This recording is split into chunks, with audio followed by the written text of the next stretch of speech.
Hello दोस्तों, आप सभी का ऑल अबाउट सोशियस में स्वागत है। और ये समाज शास्त्र की कॉम्पिटिटिव सीरीज़ है। इसमें आज हम लोग एक इम्पॉर्टेंट थिंकर रेमंड एरॉन के बारे में डिस्कस करने वाले हैं। तो हम लोगों को इनकी महत्वपूर्ण अगर कुछ पुस्तकों की बात करें तो आप लोगों को याद होगा main current of sociological thought. अक्सर करके ये बुक जो है बार बार पूछी गई है एग्ज़ाम में, और हम लोग रेमंड एरॉन को उन्हीं बुक से मेनली जानते हैं। लेकिन आज इनके बारे में हम लोग थोड़ा डिटेल में समझेंगे कि आखिर में रेमंड एरॉन कौन थे और इन्होंने समाजशास्त्र में क्या योगदान दिए हैं। इनकी महत्वपूर्ण कुछ पुस्तकें हैं, इनके अपने कुछ कॉन्सेप्ट हैं, उनके बारे में हम लोग समझेंगे। तो चलिए हम लोग आज का लेक्चर प्रारंभ करते हैं। यहाँ पे आप लोग रेमंड एरॉन की इमेज देख सकते हैं। कंटेंट जो है वो हिंदी और इंग्लिश दोनों में अवेलेबल है, तो आप लोग अपने कंफर्टेबल के हिसाब से कंटेंट को समझ लीजिएगा। ओके, डिस्कशन हम लोग हिंदी में करेंगे। रेमंड क्लाउड फर्डिनेंड एरॉन, ये इनका कंप्लीट नेम है, लेकिन इनको हम लोग रेमंड एरॉन के नाम से ही जानते हैं। इनका जीवन काल जो है वो 14 मार्च 1905 से 17 अक्टूबर 1983 तक रहा। यह एक फ्रांसीसी दार्शनिक, समाजशास्त्री, राजनीतिक वैज्ञानिक, इतिहासकार और पत्रकार थे, जो 20वीं सदी के फ्रांस के सबसे प्रमुख विचारकों में से एक थे।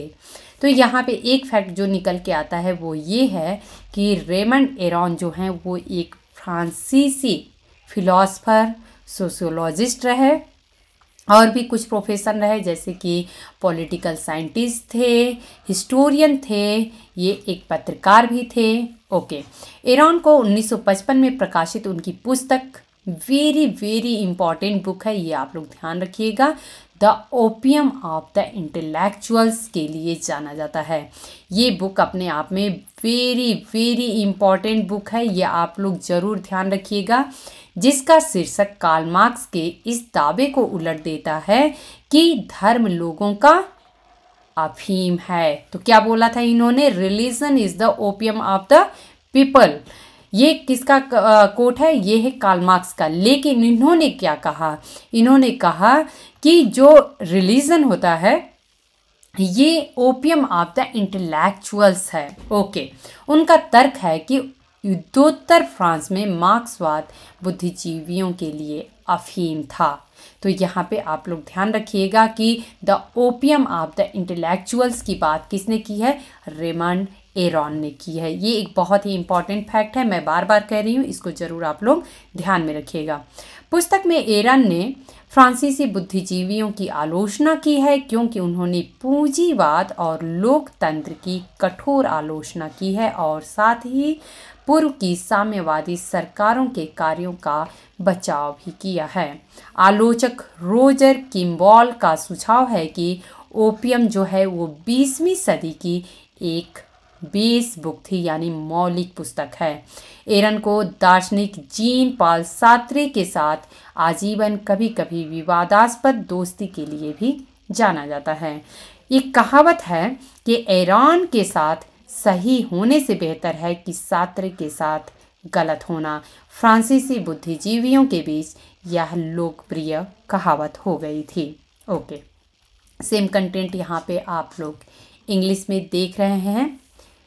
ओके, नेक्स्ट हम लोग देखेंगे राजनीति में संयम की आवाज़ के रूप में कई लोगों द्वारा इनको जाना जाता है। एरॉन के राजनीतिक बाएं और दाएं दोनों तरफ कई शिष्य थे, यानी कि जो हम एक दक्षिणपंथी और वामपंथी विचारधारा की बात करते हैं, उन्होंने टिप्पणी की कि वे व्यक्तिगत रूप से दक्षिणपंथी की अपेक्षा वामपंथी एरोनियन अधिक हैं। एरॉन ने अन्य विषयों की एक विस्तृत श्रृंखला पर विस्तार से लिखा है। एरॉन के लेखन की व्यापकता और गुणवत्ता का हवाला देते हुए इतिहासकार जेम्स आर गारलैंड सुझाव देते हैं कि हालांकि अमेरिका में उन्हें कम जाना जाता है, लेकिन रेमंड एरॉन 20वीं सदी के अधिकांश समय में फ्रांसीसी बौद्धिकता के उत्कृष्ट उदाहरण के रूप में खड़े रहे। इनके जीवन और कैरियर की बात हम लोग कर लेते हैं।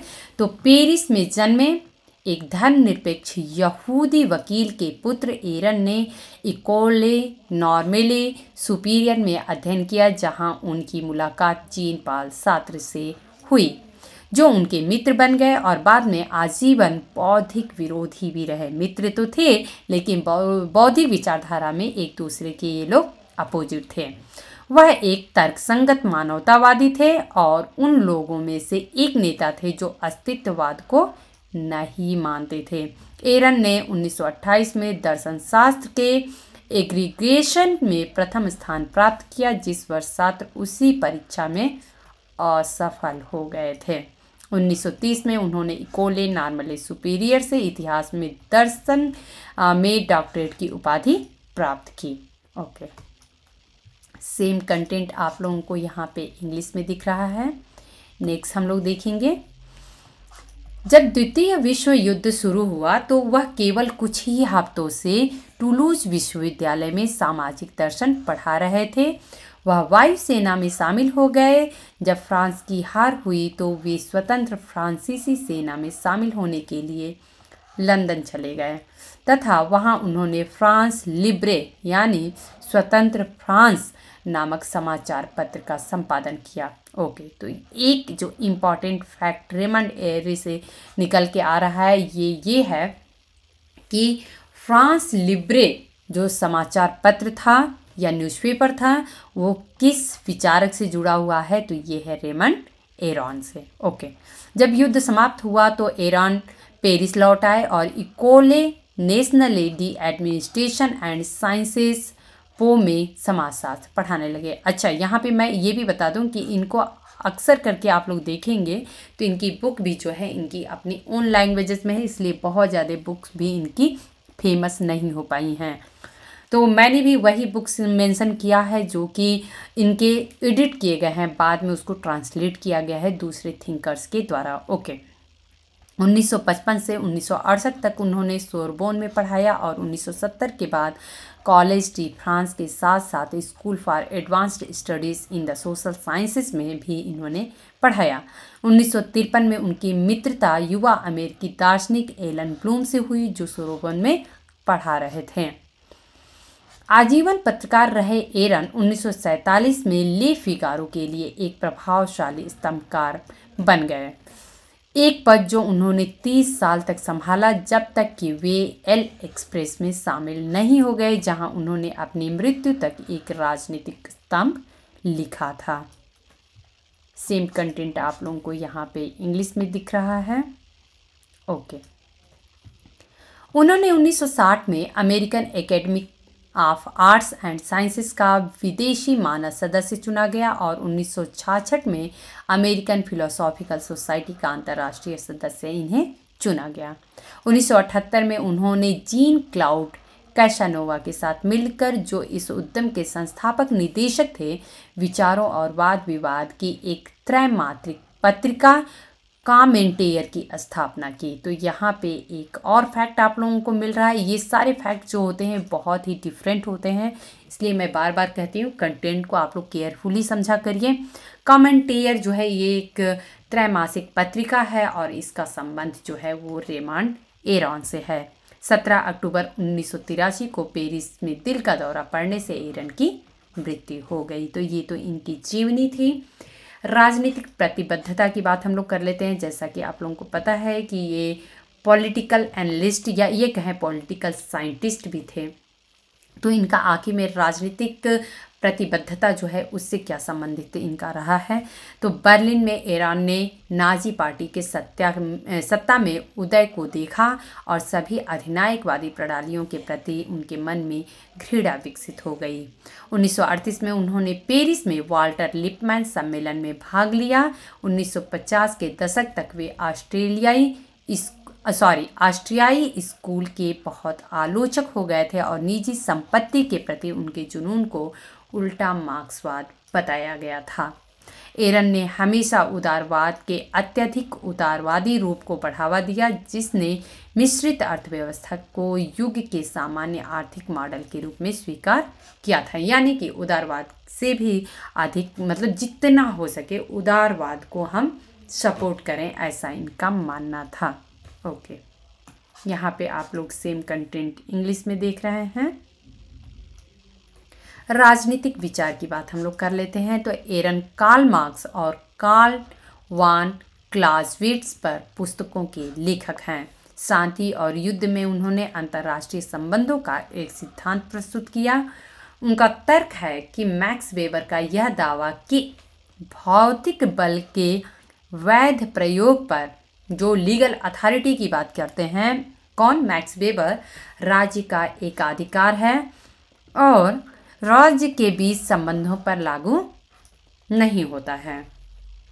कि 1950 के दशक में अंतर्राष्ट्रीय संबंधों के क्षेत्र में एरन ने परिकल्पना की थी कि परमाणु हथियारों के आगमन के बजाय राष्ट्रों को अभी भी पारंपरिक सैन्य बलों की आवश्यकता होगी। यानी कि हमें परमाणु हथियार जो हैं वो हमें उनके बारे में ज़्यादा सोचना नहीं चाहिए, बल्कि जो पारंपरिक सैन्य बल हैं उनकी आवश्यकता ज़्यादा होगी राष्ट्रों को। ओके, ऐसी ताकतों की उपयोगिता को परमाणु निषेध नाम दिया गया है, यानी कि न्यूक्लियर टैबू कहा गया है। तो ये इनका पॉलिटिकल थॉट रहा है।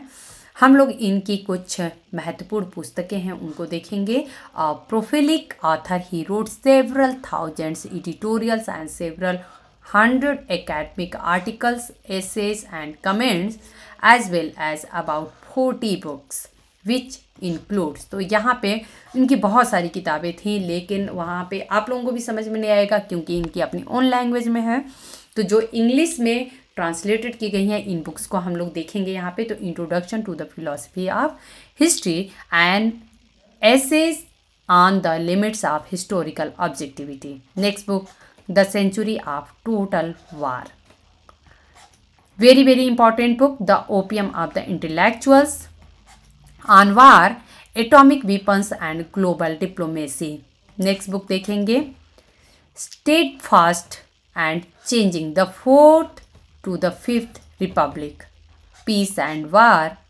ओके, नेक्स्ट यहाँ पे आप लोग देख सकते हैं द ग्रेट, ये टी आगे से हट गया, द ग्रेट डिबेट, तो ये आप लोग करेक्ट कर लीजिएगा। Okay, 18th lectures on industrial society. कुछ और बुक्स हम लोग देखेंगे, डेमोक्रेसी एंड टोटलिटेरियनिज्म, तो ये एक बुक है, ये आप लोग ध्यान रखिएगा, democracy and totalitarianism. Okay, the industrial society, main current of sociological thought.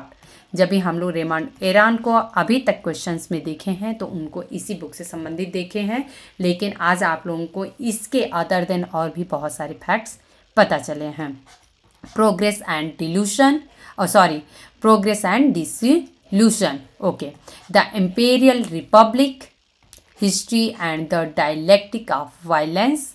Next हम लोग देखेंगे, यहाँ पे एक बुक है क्लाउज़विट्ज़ करके, philosopher of war. Okay, in defence of decadent Europe.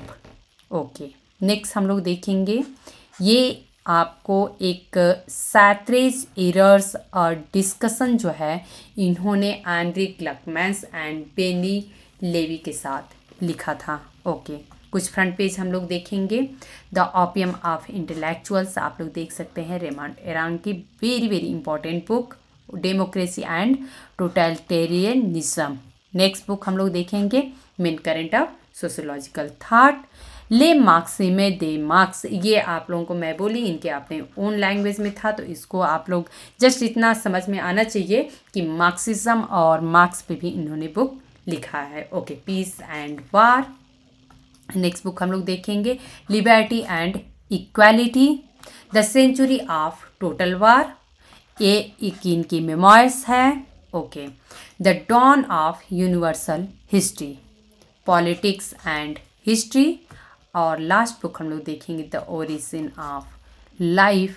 Okay, तो दोस्तों आज हम लोग रेमंड एरॉन के बारे में डिस्कस किए। यहाँ पे आई थिंक इनकी बुक कुछ और होगी, इसको ट्रांसलेट C.H. वाडिंगटन के द्वारा किया गया है, तो ये बुक इसमें दिया गया था। आप लोग चाहिए तो इसको हटा भी सकते हैं क्योंकि मैंने बुक लिस्ट में इसको कहीं मेंशन नहीं किया है, तो आई होप कि शायद ये बुक किसी और के द्वारा एडिट की गई है। ओके, तो दोस्तों आज हम लोग रेमंड एरान के बारे में डिस्कस किए और कुछ ऐसे फैक्ट आप लोगों को पता चले होंगे जो इसके पहले आप लोगों को नहीं पता रहा होगा।